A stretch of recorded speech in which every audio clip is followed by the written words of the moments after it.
আজকে আমি আপনাদেরকে দুটি সিকিউরিটি সেটিংস দেখাবো, যেই দুটি সিকিউরিটি সেটিংস আপনার অত্যন্ত খুব গুরুত্বপূর্ণ। কারণ এই দুটি সিকিউরিটি সেটিং যদি আপনার হোয়াটসঅ্যাপ অ্যাকাউন্টে অ্যাড করে রাখতে পারেন, যুক্ত করে রাখতে পারেন, তাহলে আপনার হোয়াটসঅ্যাপ অ্যাকাউন্ট আর কখনোই হ্যাক হবে না।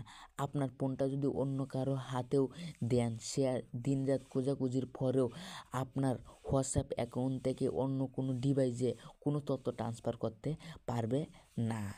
চলেন সেই প্রসেসটাই আজকের এই ভিডিওতে দেখাবো। কথা না বাড়িয়ে মূল ভিডিওতে চলে যাই। সেটির জন্য হোয়াটসঅ্যাপ অ্যাপসটিকে ওপেন করে নেবেন। এখানে আপনি দেখতে পারবেন উপরে 3 লাইন আছে, এটার ওপর একটি টাচ করবেন।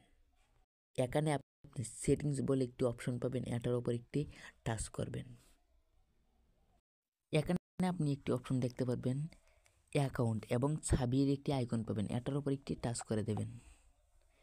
এখানে 2 স্টেপ ভেরিফিকেশন, এটার উপর একটি টাচ করবেন। এখানে দেখতে পারবেন নিচে টার্ন অন বলে একটি অপশন, এটার উপর একটি টাচ করে আপনি 6 ডিজিটের একটি পাসওয়ার্ড দিয়ে দিবেন।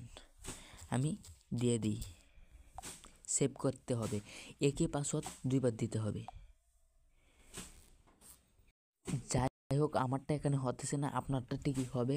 এখানে আপনি সেভ বাটনে টাচ করে দেবেন। তারপরে এখানে একটি অপশন আসবে যে জিমেইল অ্যাড, আপনি এগ্রিতে টাচ করে দেবেন, না নো স্কিপে টাচ করে জাস্ট বেরিয়ে আসবেন, তাহলে হয়ে যাবে। তারপর আরেকটি সেটিংস হলো, সেটিও এই ভিডিওতে আপনাদেরকে দেখাবো। ভিডিওটি না টেনে সম্পূর্ণ দেখতে থাকুন। আর হ্যালো এভরিওয়ান, এরকম ইন্টারেস্টিং ভিডিও আমার এই চ্যানেলে প্রতিনিয়ত আপলোড হচ্ছে। ভিডিওটি মিস না করতে চাইলে চ্যানেলটিকে অবশ্যই সাবস্ক্রাইব করে পাশে থাকবেন। সেটির জন্য আবার আপনি বেরিয়ে আসবেন। বেরিয়ে আসার পর আবার হোয়াটসঅ্যাপ অ্যাপসটিকে ওপেন করে নেবেন। এখানে আবার আপনি 3 ডট একটি টাচ করবেন, 3 লাইনে।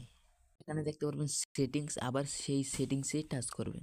এরকম একটি স্ক্রিনে আপনাদেরকে নিয়ে আসবে। এখান থেকে আপনি প্রাইভেসির ওপর একটি টাচ করে দেবেন। এই যে প্রাইভেসি, আপনাদেরকে বোঝানোর সুবিধার্থে এই যে প্রাইভেসি। তারপর একটু আপনি নিচের দিকে আসবেন। এখানে দেখতে পারবেন অ্যাপ লক বা আপনার কাছে দেখতে পারে ফিঙ্গারপ্রিন্ট, আপনি এটার উপর একটি টাচ করবেন। টাচ করে দেওয়ার পরে এটার উপর একটি টাচ করবেন, মানে অন করার চেষ্টা করবেন, তাহলে আপনার ফিঙ্গারপ্রিন্টটা চাবে, সেই ফিঙ্গারপ্রিন্টটা এখানে দিয়ে দেবেন। তারপর এখানে আপনি এটা অন করে দেবেন এবং এটা উপরেরটা সিলেক্ট করে দেবেন। তাহলে কি হবে এই ভিডিওতেই আপনাদেরকে দেখাই। সেটির জন্য বেরিয়ে আসবেন। আসার পর আবার যখন হোয়াটসঅ্যাপটাকে ওপেন করতে যাবেন, তাহলে আপনার ফিঙ্গারপ্রিন্ট ছাড়া হোয়াটসঅ্যাপটা ওপেন হবে না। এই ছিল মূলত আজকের এই ভিডিওটি যদি ভালো লেগে থাকে চ্যানেলটিকে অবশ্যই সাবস্ক্রাইব করে পাশে থাকবেন এবং ভিডিওতে একটি লাইক করে যাবেন। আপনার বন্ধুবান্ধবের কাছে শেয়ার করে দেবেন এরকম ইন্টারেস্টিং ভিডিও পাওয়ার জন্য।